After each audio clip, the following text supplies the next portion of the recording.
Saudi અરેબિયામાં હરાન નામનું એક શહેર હતું. તેના સુલતાનનું નામ દિયારબક્ર હતું. તેને 3 બેગમો હતી. સુલતાન પાસે અઢળક ધનદોલત હતી પરંતુ તેને કોઈ સંતાન ન હતું. તેણે સંતાન મેળવવા માટે ઘણા વર્ષો સુધી અનેક દવાદારૂ અને દોરાધાગા કર્યા હતા. છતાં તેને સંતાન પ્રાપ્ત થયું નહીં. એક રાતે દિયારને એક સપનું આવ્યું. તેમાં એક ફકીરે તેને કહ્યું, સુલતાન, તું મારી વાત ધ્યાનથી સંભાળ. આવતીકાલે સવારે તું રાજમહેલના બગીચામાં જજે. બગીચાનો માળી તને એક દાડમ આપશે. એ દાડમના દાણા તારી 3 બેગમોને ખવડાવજે. એનાથી તારી 3 બેગમોને એક એક સુંદર પુત્ર થશે. સુલતાન તો રાજીનો રેડ થઈ ગયો. બીજા દિવસે સવારે એ વહેલો ઉઠીને ઝટપટ તૈયાર થઈને બગીચામાં ગયો. માળીને એનું સ્વાગત કર્યું અને એને એક પાકેલું દાડમ આપ્યું. સુલતાન બક્ર દાડમ લઈને એના મહેલમાં આવ્યો. તેણે તેની 3 બેગમોને બોલાવી અને પોતાને આવેલા સ્વપ્નની વાત કરી. તેણે 3 બેગમોને એ દાડમના દાણા ખાવા જણાવ્યું. સુલતાનની 2 બેગમોએ તો તેની સૂચના પ્રમાણે દાડમના દાણા ખાઈ લીધા. પણ ત્રીજી બેગમે દાડમના દાણા ખાવાની ના પાડતાં કહ્યું, હું તો ખુદામાં વિશ્વાસ રાખું છું. ખુદા જે કંઈ કરશે તે મારા ભલા માટે જ હશે. ત્રીજી બેગમની વાત સાંભળી સુલતાનને તે બેગમ પર ખૂબ ગુસ્સો આવ્યો. તેણે બેગમને રાજમહેલમાંથી કાઢી મૂકી અને પોતાના રાજ્યના એક દૂરના ગામમાં મોકલી દીધી. યોગ્ય સમયે સુલતાન બક્રની બંને બેગમોએ એક સંતાનને જન્મ આપ્યો. રાજકુંવરોના જન્મથી સમગ્ર શહેરમાં આનંદ ઉલ્લાસ છવાઈ ગયો. રાજકુંવરો મોટા થવા લાગ્યા. બેગમો કુંવરોના ઉછેરમાં ડૂબી ગઈ. કુદરતે પણ અજબ કરામત કરી. સુલતાને કાઢી મૂકેલી બેગમે પણ એક સુંદર બાળકને જન્મ આપ્યો. સ્વમાની બેગમે સુલતાનને પોતાના પુત્રના જન્મના સમાચાર પહોંચાડ્યા નહીં. બેગમે રાજકુમારનું નામ ખુદાદાદ રાખ્યું. ખુદાદાદ ધીરે ધીરે મોટો થવા લાગ્યો. તેના માં વિશેષ કાળજી રાખતી હતી.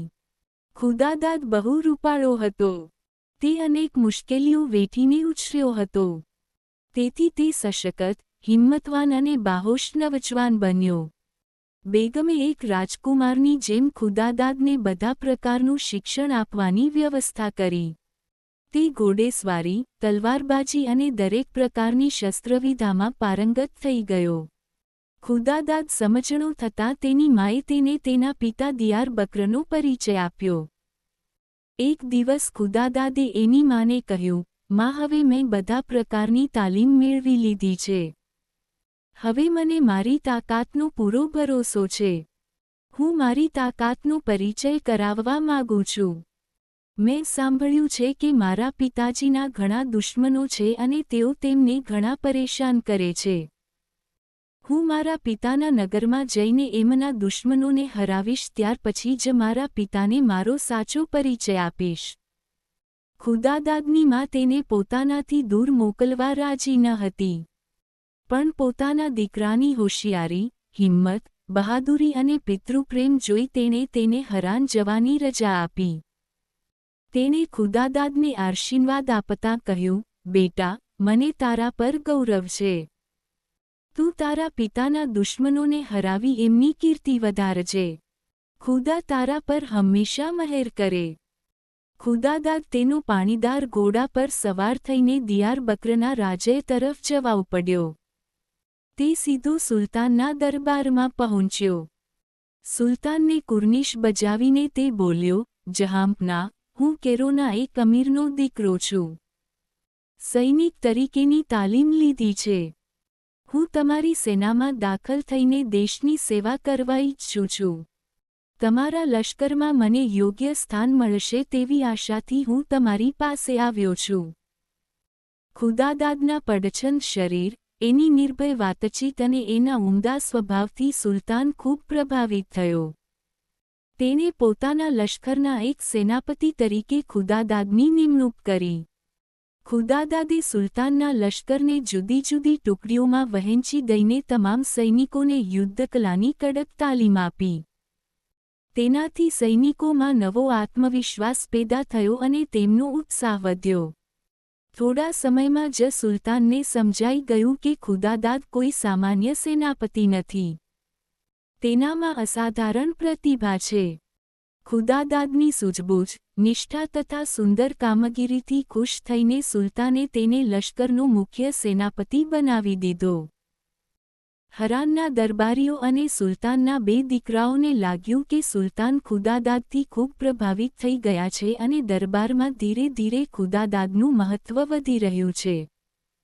તેથી તેમને ખુદાદાદની ઈર્ષ્યા થવા લાગી. ઈર્ષ્યાની આગમાં બળતા નાના રાજકુમારે મોટા રાજકુમારને ઉપાય બતાવ્યો, ખુદાદાદને પાથવી દેવો, જેથી આપણા રસ્તાનો કાંટો કાયમ માટે દૂર થાય. બીજા રાજકુમારે એને કહ્યું, આ ઉપાય ઠીક નથી.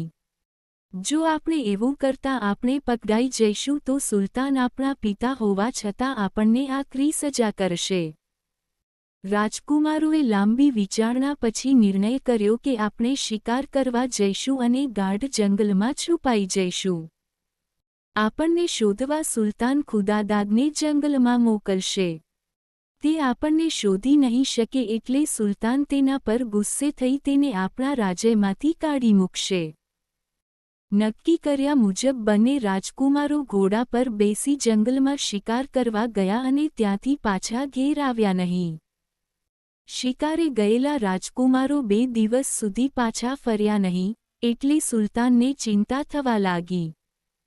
તેમણે ખુદાદાદને બોલાવીને કહ્યું, જા, મારા બંને દીકરાઓને શોધી લાવ. જો તું એમને હેમખેમ પાછા નહીં લાવી શકે તો હું તને જાહેરમાં ફાંસી દઈશ. ખુદાદાદે સુલતાનનો પડકાર ઝીલી લીધો. તે તેના પાણીદાર ઘોડા પર સવાર થઈને રાજકુમારોને શોધવા નીકળી પડ્યો. તેણે જંગલો, ખીણો, ગુફાઓ, પર્વતો બધે જ ખૂબ તપાસ કરી. પણ રાજકુમારોનો કયાને પત્તો લાગ્યો નહીં. જંગલમાં ફરતા ફરતા ખુદાદાદની નજર એક મહેલ પર પડી. એ મહેલના ઝરૂખામાં એક સુંદર યુવતી બેઠેલી હતી. તેનો ચહેરો નિરાશાથી ફીકકો પડી ગયેલો હતો. ખુદાદાદ એ મહેલ તરફ ગયો. યુવતીની નજર ખુદાદાદ પર પડી. તેણે મહેલ તરફ આવી રહેલા ખુદાદાદને ચેતવવા મોટેથી બૂમો પાડીને કહ્યું, અરે યુવાન, જલ્દી અહીંથી ભાગી જા, અહીં એક રાક્ષસ રહે છે. હમણાં અહીં તે રાક્ષસ આવી જશે તો એ તને મારી નાખશે. કયા છે એ રાક્ષસ? ખુદાદાદે ઊંચા અવાજે એ યુવતીને પૂછ્યું. તે અત્યારે ક્યાંક બહાર ગયેલો છે. તેણે મને અને તારા જેવા અનેક યુવાનોને અહીં કેદ કરી રાખ્યા છે. હું કેરોની રાજકુંવરી છું. મને તે કેરોમાંથી ઉઠાવી લાવ્યો છે. તે અમારામાંથી દરરોજ એક કેદીનો વધ કરીને તેને ખાઈ જાય છે. ગભરાયેલી યુવતીએ કહ્યું. ખુદાદાદ તેનાથી જરાય ભયભીત ન થયો. તેણે આ રાક્ષસ સાથે લડી લેવાનો નિર્ણય કર્યો. થોડી વારમાં રાક્ષસ ત્યાં આવી પહોંચ્યો. ખુદાદાદને જોતાં જ તેની આંખો ગુસ્સાથી લાલચોળ થઈ ગઈ. રાક્ષસનું શરીર પહાડ જેવું પડછંદ હતું. તેને 2 અણીદાર શીંગડા અને મોટા મોટા દાંત હતા. પરંતુ ખુદાદાદ રાક્ષસનું વિકરાળ રૂપ જોઈને જરીકે ડર્યો નહીં. તે ખૂબ બહાદુર હતો. તે કસાયેલો અને હિંમતવાન યુવાન હતો. તે કંઈ પણ બોલ્યા વિના પૂરી તાકાતથી રાક્ષસ પર તૂટી પડ્યો. રાક્ષસ એનું બધું બળ અજમાવીને ખુદાદાદને મારી નાખવાનો પ્રયત્ન કરવા લાગ્યો. પણ બળવાન ખુદાદાદની તાકાત આગળ તેનું કંઈ ચાલ્યું નહીં. ઘણો સમય બંને લડતા રહ્યા. રાક્ષસ ખૂબ હતાશ થઈ ગયો. છેવટે ખુદાદાદે રાક્ષસના બંને હાથ પકડીને તેને જમીન પર જોરથી પછાડ્યો. રાક્ષસની તરત જ રામ રમી ગયા. ખુદાદાદનું પરાક્રમ જોઈને કેરોની રાજકુમારી ખૂબ ખુશ થઈ ગઈ. ત્યાર પછી તે રાજકુંવર ખુદાદાદને મહેલના ભોંયરામાં લઈ ગઈ. રાક્ષસે અસંખ્ય યુવાનાને પકડી ત્યાં પૂરી રાખ્યા હતા. ખુદાદાદે બધા કેદી યુવાનોને મુક્ત કર્યા. તે કેદીઓમાં સુલતાનના 2 રાજકુમારો પણ હતા. તેઓ ખુદાદાદને જોતાં જ દોડતા આવીને ખુદાદાદને ભેટી પડ્યા. ખુદાદાદ બંને રાજકુમારો અને કેરોની રાજકુંવરીને પોતાની સાથે લઈને સુલતાન પાસે પાછો ફર્યો. ખુદાદાદને લાગ્યું કે સુલતાને પોતાનો સાચો પરિચય આપવાનો યોગ્ય સમય હવે આવી ગયો છે. તેણે સુલતાનને પોતાનો સાચો પરિચય આપતાં કહ્યું, જહાંપનાહ, તમે તમારી એક બેગમને તમારા નગરમાંથી કાઢી મૂકી હતી. હું તેનો જ પુત્ર છું. મારી માના કહેવાથી જ હું તમારી સેવા કરવા માટે અહીં આવીને તમારા લશ્કરમાં જોડાયો હતો. ત્યારપછી તેણે જંગલમાં બનેલી બધી હકીકત સુલતાનને જણાવી અને સુલાતનને તેના બંને શાહજાદાઓ સોંપી દીધા. સુલતાન ખુદાદાદને જોતો જ રહ્યો. તેના આનંદનો પાર ન રહ્યો. તે પોતાના 3જા રાજકુમારની બહાદુરીથી ખૂબ પ્રભાવિત થયો. તે આગળ આવીને વહાલથી ખુદાદાદને ભેટી પડ્યો. કાઢી મૂકેલી બેગમને એણે સન્માનપૂર્વક મહેલમાં પાછી બોલાવી લીધી. સુલતાને કેરોની રાજકુંવરી સાથે ખુદાદાદ